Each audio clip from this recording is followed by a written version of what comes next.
কিয়ামতের আগে আগে আরো কিছু মানুষকে আল্লাহ পাক কিন্তু শূকর এবং বানরে পরিণত করবে। এই হাদিসটা কি জানেন? হাদিসটা শুনে রাখেন, এটা আখিরুজ জামান বা কিয়ামতের আলামত সংক্রান্ত হাদিসগুলোর মধ্যে পাবেন। আল্লাহর রাসূল সাল্লাল্লাহু আলাইহি ওয়াসাল্লাম বলেছেন, কিয়ামতের আগে আগে আমার উম্মতের মধ্যে, ভালো করে শোনেন, কিয়ামতের আগে আগে আমার উম্মতের মধ্যে একদল মানুষ বের হবে যারা মদ পানকে হালাল মনে করবে। কাকে? মদ পান করাকে হালাল মনে করবে। যারা বাদ্যযন্ত্র, গায়িকা, নায়িকা এগুলো নিয়ে নর্তকী নাচাবে রাতের বেলা, এগুলোকে হালাল মনে করবে। যারা অশ্লীলতা, বেহায়াপনাকে জায়েজ করে নিবে, ঠিক আছে, এরকম কয়েকটা পাপের কথা বলে নবীজি বলছেন একদিন সকালবেলা আল্লাহ পাক তাদেরকে ঘৃণিত বানরে পরিণত করবে। এটা হবে সামনে, কখন কিভাবে হবে আল্লাহ ভালো জানে। এবার আমি কনসেপ্টে চলে আসি। এই যে পৃথিবীতে নেমে আসলাম, তাহলে আমরা কোত্থেকে আসছি ভাই? আমরা কি পৃথিবীর অধিবাসী ছিলাম? আমরা জান্নাতে ছিলাম, ওখান থেকে আল্লাহ পাক পাঠিয়েছেন। এবার পৃথিবীতে এসে আদম আলাইহিস সালামের যুগে খুব একটা দুর্ঘটনা ঘটে নাই, একটা ঘটেছে। কয়টা? একটা।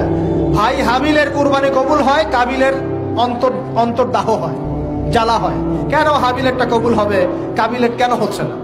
এই হিংসার বশবর্তী হয়ে কাবিল হাবিলকে হত্যা করে ফেলে।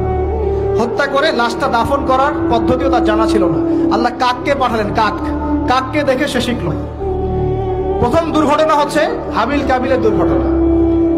বলে রাখি, আজকেও নিজের ভাইয়ের বেশে বহু কাবিল মুসলিম সমাজের মধ্যে ঘুরে বেড়ায়। নিজের ভাইয়ের লেবাসে, পোশাকে, সুরতেই বহু কাবিল এখনো কিন্তু মুসলিম সমাজে ঘুরে বেড়ায়। তো আমরা কাবিলদেরকে কাবিলের পরিণতি সম্পর্কে সচেতন করতে চাই।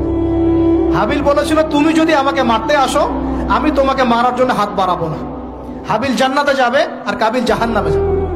কেন কাবিল জাহান্নামে যাবে? নবীজি বলেছেন, পৃথিবীর প্রথম হত্যাকাণ্ড সংগঠিত করেছে কাবিল। এ কারণে পৃথিবীতে যত খুন হবে, সমস্ত খুনের পাপের একটা অংশ কাবিলের আমলনামায় যোগ করা হবে। বলেন নাউজুবিল্লাহ। একটা কথা মনে রাখবেন, সদকায়ে জারিয়া যেমন আছে, গুনাহে জারিয়াও আছে।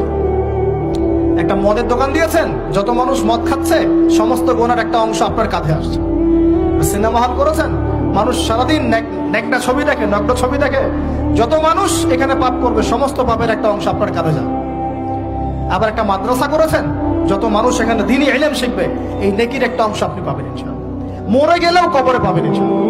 আল্লাহ পাক আমাদের সবাইকে সদকায়ে জারিয়া করার তৌফিক দেন, গুনাহে জারিয়া থেকে বাঁচিয়ে রাখুন।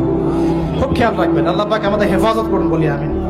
এবার ওই যুগ শেষ, নূহ আলাইহিস সালামের যুগ। এই যুগে আল্লাহর একই সুন্নাত। নূহ আলাইহিস সালাম 950 বছর দাওয়াত দিলেন, 40টা বা 80টা পরিবার ইসলাম কবুল করেছে, বাকিরা করেনি। যারা করে নাই আল্লাহ পাক তাদেরকে ডুবিয়ে মারলেন, যারা করেছে আল্লাহ পাক উদ্ধার করলেন।